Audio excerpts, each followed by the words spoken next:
हरे कृष्णा।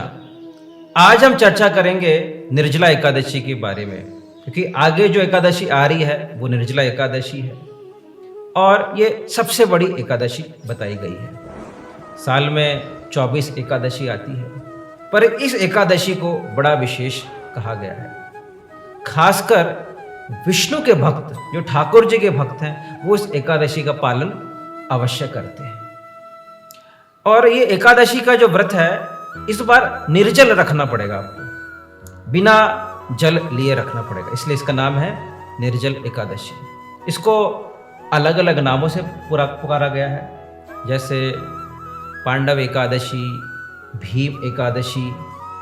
और ये इस बार ये जो एकादशी है वो 18 जून को पड़ रही है, मंगलवार के दिन, और ये ज्येष्ठ मास में शुक्ल पक्ष में आ रही एकादशी की तिथि के दिन। तो अक्सर लोग पूछते हैं कि कब जल पीना है वापस। तो एकादशी जो तिथि आरंभ होती है वो सूर्योदय से सूर्योदय तक रहती है। तो 18 जून को जब अगर सुबह सूर्योदय लग रहा है, सुबह 5 साढ़े 5 बजे के बराबर, तब आपको जल नहीं लेना है।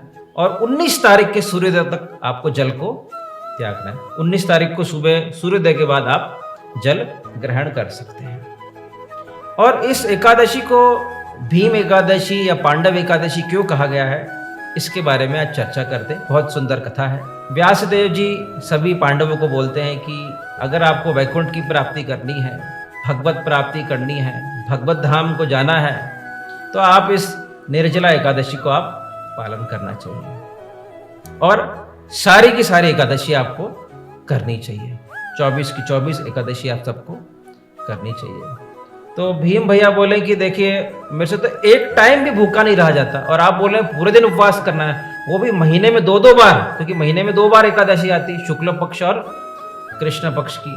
तो मेरे लिए तो संभव नहीं है कि मैं महीने में 2 बार भूखा रह पाऊं, क्योंकि मेरे से एक टाइम भी भूखा नहीं रहता। मेरा मन तभी शांत होता है जब मैं कुछ खाता हूँ। तो मेरे लिए तो संभव नहीं है कि मैं 2 टाइम भूखा रहूं। तो आप मेरे लिए कोई उपाय बताइए भगवान, हे व्यासदेव, हे महर्षि, कोई ऐसा रास्ता बताइए कि मैं ये 24 एकादशी करने से बच जाऊं। क्योंकि नकुल भैया कर लेंगे, सहदेव कर लेंगे, युधिष्ठिर कर लेंगे, अर्जुन कर लेंगे, द्रौपदी कर लेगी, सब लोग कर लेंगे, पर मैं नहीं कर पाऊंगा ये। तो आप मेरे को कोई उसका दूसरा उपाय बताएं। तो व्यासदेव बोलते ठीक है, ज्येष्ठ मास में शुक्ल पक्ष में एक विशेष तिथि, एकादशी तिथि के दिन अगर आप पूरे दिन निर्जल रहते हो, तो आपको सारी की सारी 24 एकादशी का लाभ मिलता है।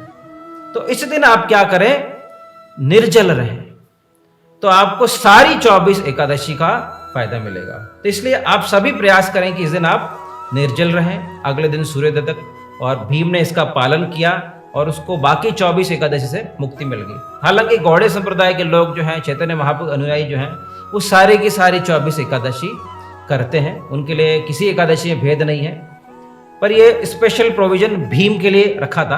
पर इस एकादशी को बड़ी एकादशी, भीम एकादशी और भीमसेनी एकादशी, पांडव एकादशी, निर्जल एकादशी के नाम से जाना जाता है। तो जो भी वैष्णव हैं, जो भी ठाकुर जी के भक्त हैं, जो भी कृष्ण जी के भक्त हैं, उन सबको इस एकादशी का पालन करना चाहिए और निर्जल रहने का पूरा प्रयास करना चाहिए। इस दिन क्या कर सकते हैं हम, क्योंकि ये ठाकुर जी का व्रत है, ठाकुर जी की तपस्या है, और ठाकुर जी के भक्त व्रत ज्यादा करते हैं, ठाकुर जी के भक्त तपस्या ज्यादा करते हैं। तो सबसे पहले जल ना लें, और ठाकुर जी की प्रसन्नता के लिए जो भी कार्य हैं वो सारे करें। इधर उधर की बातें ना करें, व्यर्थ की बातें ना करें, पॉलिटिक्स की बातें ना करें, हरि चर्चा करें, ठाकुर जी की चर्चा करें, महाभारत पढ़ें, रामायण पढ़ें, ग्रंथ पढ़ें, उस दिन स्क्रिप्चर्स पढ़ें, और फालतू की बातें ना करें, अधिक से अधिक ज़्यादा सोए ना आप, और पूरा दिन हरि भजन में लगा के रखें। जितना हो सके आसपास के कोई मंदिर में जाइए और बैठ के सत्संग करिए, भजन करिए, और हो सके तो अधिक से अधिक दान पुण्य भी, लोग घड़े का दान करते हैं, पानी का दान करते हैं। जैसे तो दान द्वादशी के दिन भी लोग करते हैं व्रत पूरा करने के लिए। कोई इसका पारण जो है वो अगले दिन सूर्योदय के बाद आप जल पी के कर सकते हैं, उसके बाद ब्राह्मणों को दान करते हैं। तो एकादशी के दिन भी दान कर सकते हैं, और आप अगर एकादशी के दिन दान करने चूक गए, आपके बाहर विजिट कर रहे हैं, तो द्वादशी के दिन पारण करके भी आप जो है वो ये दान कर सकते हैं। तो एकादशी बहुत महत्वपूर्ण है इस बार की, और इस बार की एकादशी अगर आप नहीं कर पा रहे हैं तो आप इसको मिस ना करें। इस एकादशी को आप अवश्य करें और अपने मानव जीवन के कल्याण को आगे बढ़ाएँ और भगवत प्राप्ति के मार्ग के लिए एकादशी बड़ी ज़रूरी है। तो ये विशेष तिथि है, विशेष दिन है, तो इस दिन आप मिस ना करें। 18 जून की मंगलवार को आप रेडी हो जाएँ और पूरी तरह से तैयारी करें और पूरा दिन पूरा भक्ति में, हरि नाम में, भजन में, कीर्तन में, सत्संग में, स्वाध्याय में और निर्जल रहने का प्रयास करें और इस तरह से आप अपनी एकादशी को पूर्ण करें। हरे कृष्णा।